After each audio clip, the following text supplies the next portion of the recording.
Este video es por petición de este pequeño demonio disfrazado de monja llamado Elizabeth Meléndez Cruz, que me solicitó esta especie de cuestionario que va a ser una autoentrevista, que no me queda claro si es una tarea que tienen que entregar algunos de sus alumnos para su profesor de filosofía, o si bien este le solicitó a Elizabeth que yo diera mi punto de vista para que se compartiera en el salón.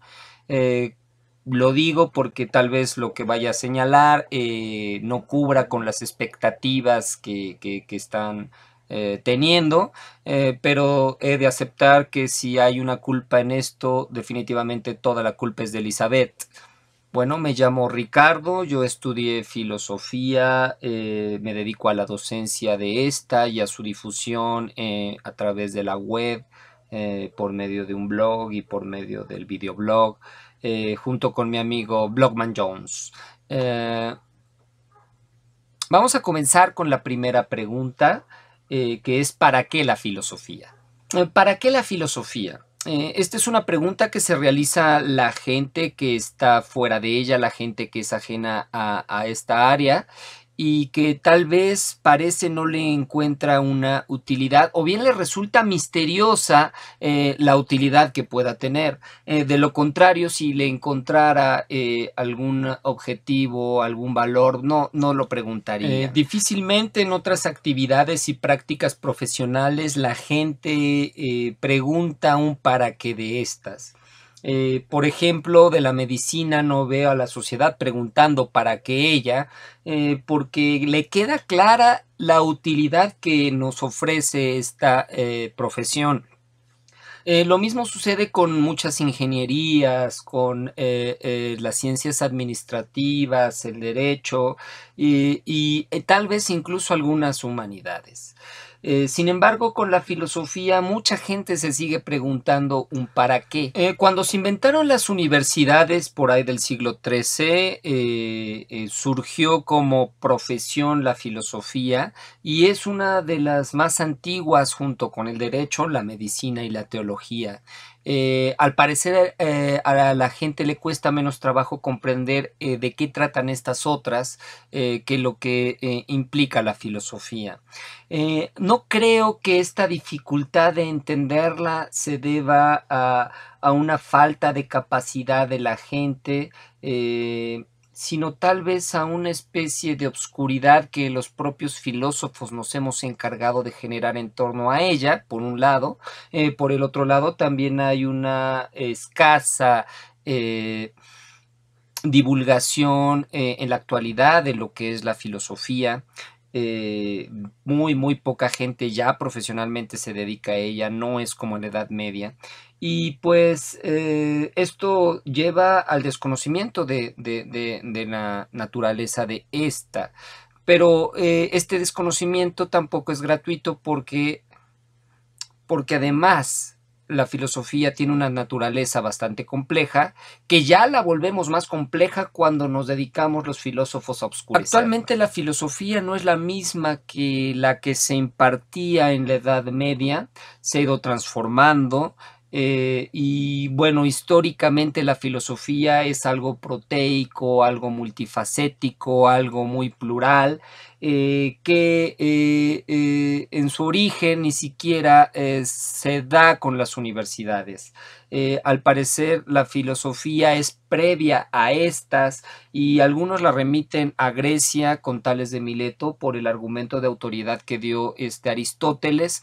Sin embargo, también hay otras voces que señalan que la filosofía tuvo otros puntos en los cuales se generó, como la India, como China. Incluso llega a señalar Miguel León Portilla que tiene también en Mesoamérica una especie de bastión.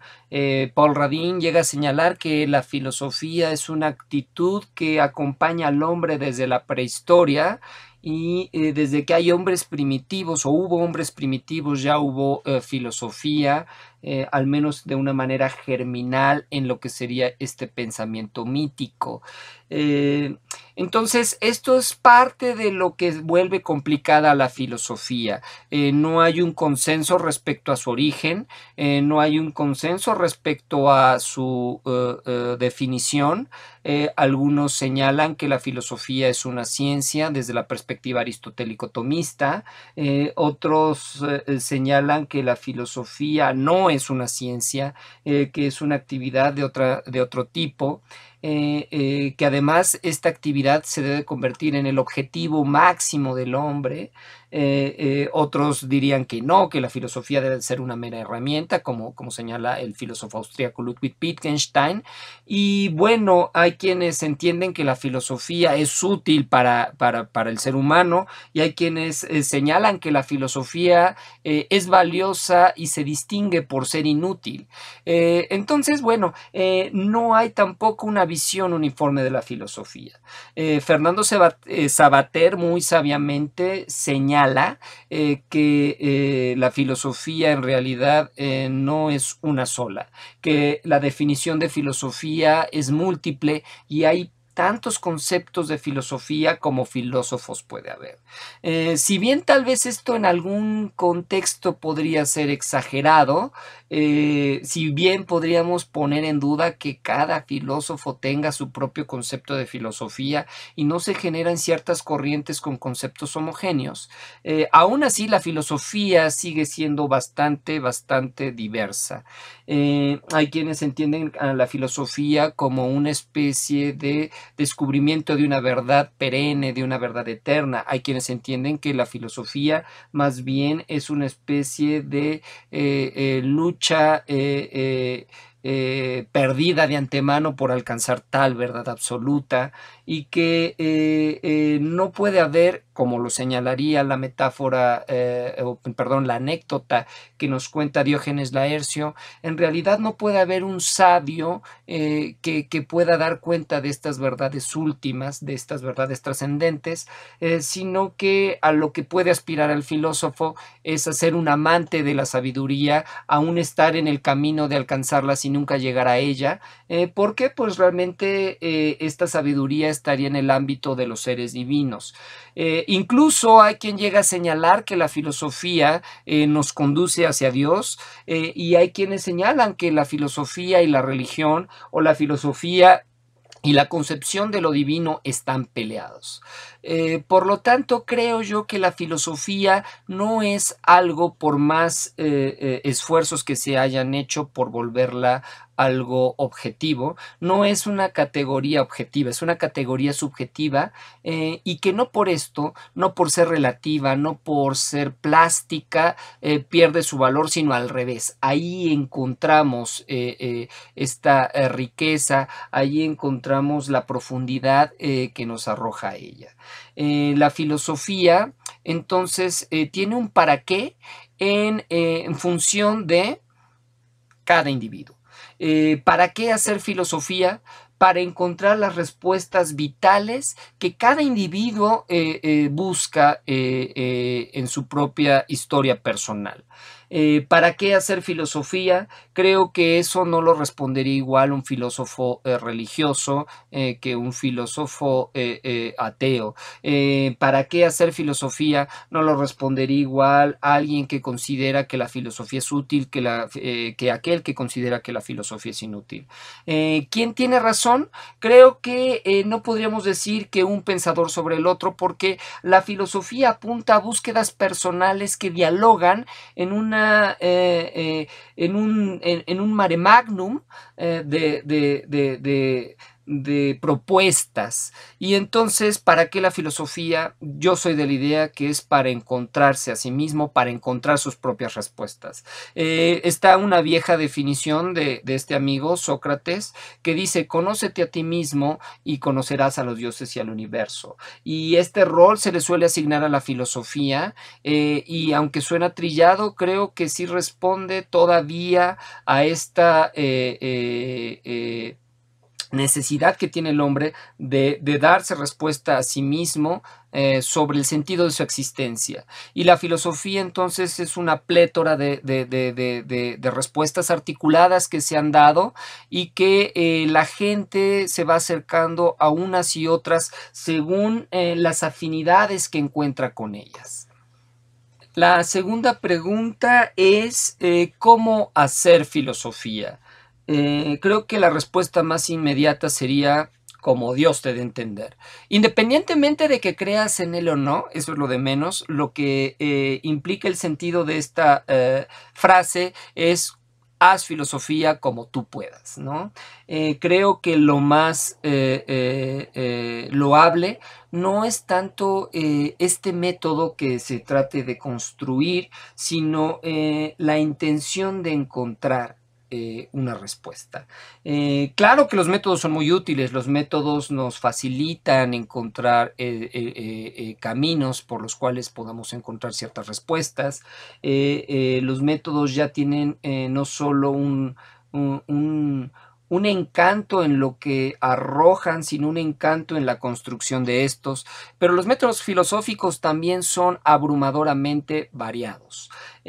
Algunos manuales de filosofía llegan a dividir, por ejemplo, para efectos de un estudio, los métodos en históricos y los métodos en temáticos.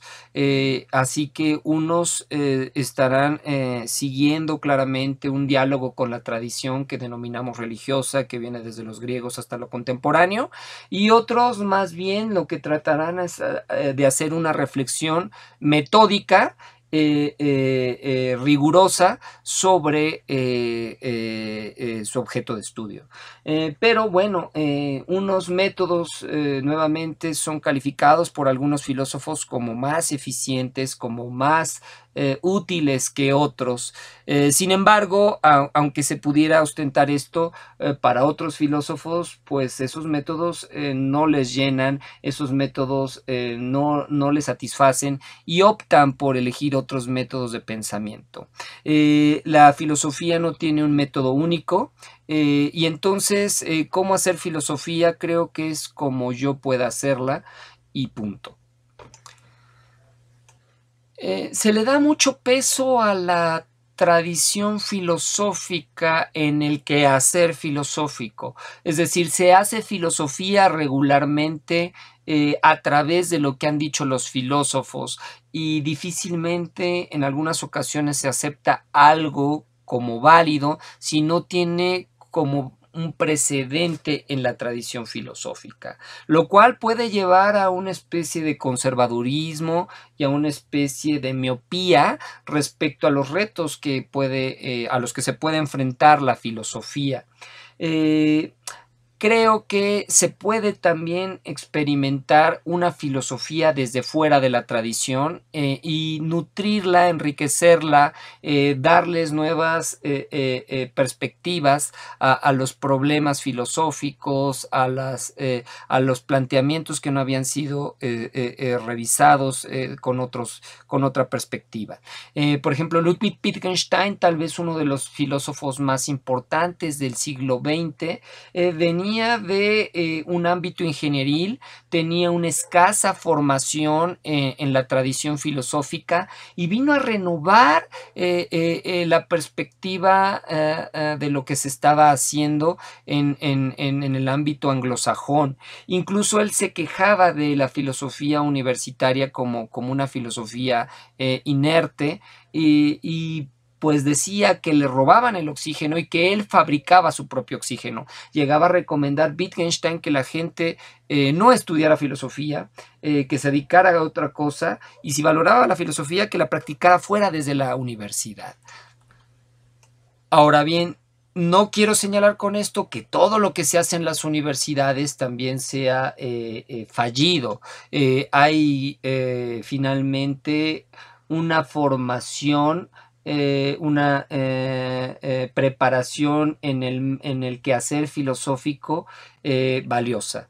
¿Cómo se hace filosofía en las universidades? Depende de qué universidad y qué tradición o tradiciones sigue esta universidad. En universidades de corte cristiano se usa una metodología que regularmente es metafísica y en el caso mexicano está muy influenciada por este escolasticismo, ¿no? Por un quehacer escolástico fundamentalmente tomista. Si volteamos hacia el Instituto de Investigaciones Filosóficas de la UNAM, la filosofía se hace desde una perspectiva analítica, ¿no? De esta filosofía que se dedica al análisis lógico del lenguaje, a la revisión de estas categorías y a un pragmatismo en función de los resultados que arroje este. Luego tenemos universidades donde encontramos, o contextos donde encontramos distintos escenarios, a veces sin comunicación, pero en coexistencia. Entonces tenemos pensadores neomarxistas, tenemos pensadores que se especializan en un autor y filosofan emulando a ese propio autor. Tenemos pensadores que prácticamente se dedican a explorar un solo tema, un solo problema, un solo autor, como ya señalé, o a explorar una serie de preguntas interrelacionadas entre sí. ¿Cómo se enseña la filosofía? Bueno, o cómo se hace la filosofía, pues que van una y otra ligadas. Creo que también es una respuesta que no puede ser unitaria. Paso a esta tercera pregunta que señala qué tiene de bueno hacer filosofía. Creo que tiene algo de muy bueno porque efectivamente nos lleva a encontrar las respuestas que estamos buscando, autoconocernos, pero esto es llevado desde una perspectiva más vital que desde una perspectiva más académica, porque desde una práctica muy tradicional, la filosofía, como se ha enseñado en las universidades, se convierte en una especie de actividad erudita, en la que tú te conviertes en una especie de Wikipedia de autores denominados filósofos y das una especie de recital de respuestas dadas y armas tal vez una propia respuesta a partir de esta recital en muchas ocasiones. En otras no, simplemente es como enunciar muchas respuestas y ya. Esta actividad erudita tal vez se puede perder de esta otra riqueza que señalo, de encontrar las respuestas personales, que en ocasiones también la erudición no está peleada con este hallazgo de respuestas individuales. Sin embargo, creo que una respuesta vital transforma a la realidad individual y esto no siempre se da en los filósofos. Y ojo, esto tampoco es fácil de realizar. Por eso podemos encontrar un Kant que era un neurótico, por eso podemos encontrar un Althusser que se cansó de la vida, se hartó, mató a su esposa de un escopetazo y se suicidó. O sea, al final la filosofía no te vuelve necesariamente mejor persona. Tiene mucho de bueno, sin embargo, la gente que estudia filosofía no es más buena, no es más humana que otras personas. Algunos miembros del partido nazi tenían doctorados en filosofía. Encontramos gente deleznable, ¿no? Con estudios de este tipo. O sea, también podemos encontrar que la gente más intolerante se puede hallar en el ámbito de la filosofía y está llena de respuestas prefabricadas, elaboradas y que han estudiado y que por lo tanto al haberlas estudiado consideran que ya son las respuestas sensatas, profundas y únicas, ¿no? Entonces, bueno, aquí ya la filosofía no aporta nada bueno, sino aporta más bien una cerrazón. Pero si rompemos con esta cerrazón, con esta soberbia y y con esta actitud erudita, creo que sí se puede encontrar una bondad en su estudio. Ahora, esto nos liga con la otra pregunta que implicaría cómo nos afecta no hacer filosofía. Si se acabara la filosofía, si supusiéramos que se acabara esta especie de reflexión entendida como una tradición dada por ciertos autores, surgiría otra tradición de respuestas. El hombre nunca va a poder dejar de tratar de darle sentido a su vida. Y en este sentido habrá siempre quien genere tradiciones en torno a estas respuestas.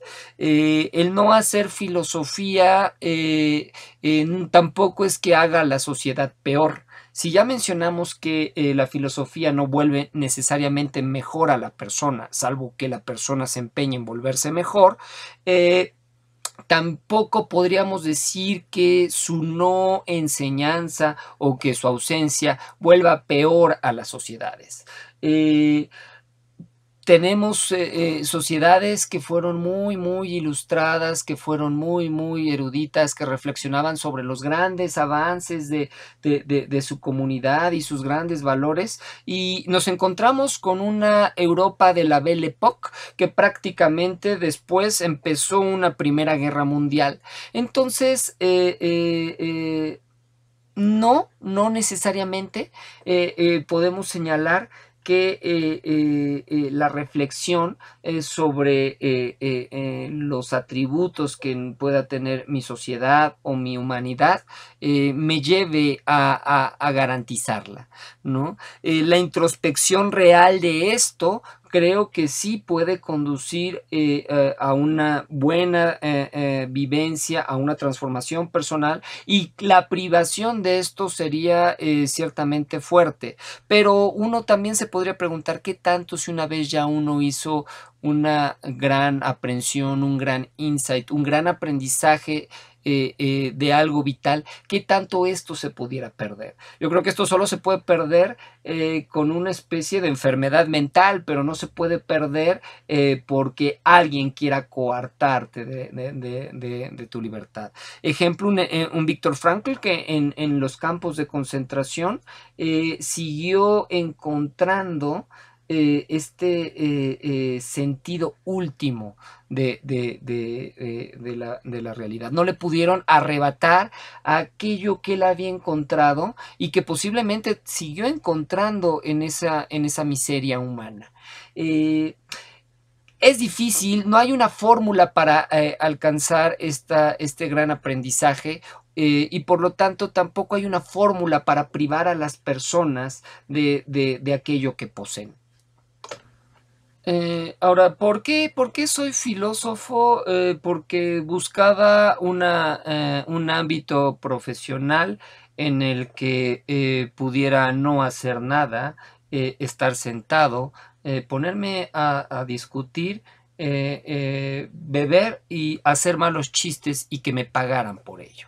Bueno, en realidad estudié filosofía por influencia de una vecina, una señora de edad madura. Ella tendría 50 y tantos años de edad cuando yo estaba en la prepa, y era una amiga de mi mamá que había estudiado filosofía y que un día me puse a platicar con ella y me resultó bastante interesante las cosas de las que hablaba y la perspectiva con las que la analizaba.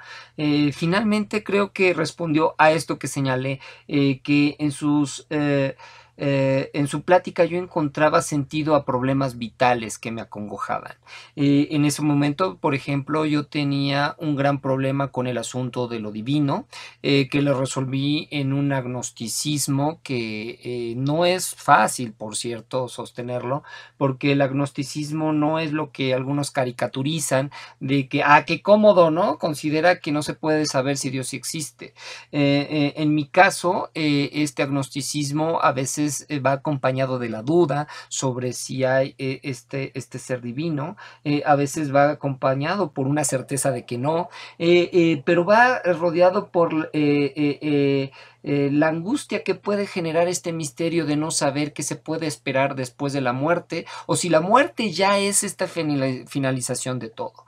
Regularmente creo que lo más seguro es que nos muramos y ya, y que todo lo demás es simplemente un deseo humano por perseverar, pero no me cierro a esta otra posibilidad de que exista lo divino, pero tampoco implicaría necesariamente que lo divino nos tenga que volver por eso eternos, ¿eh?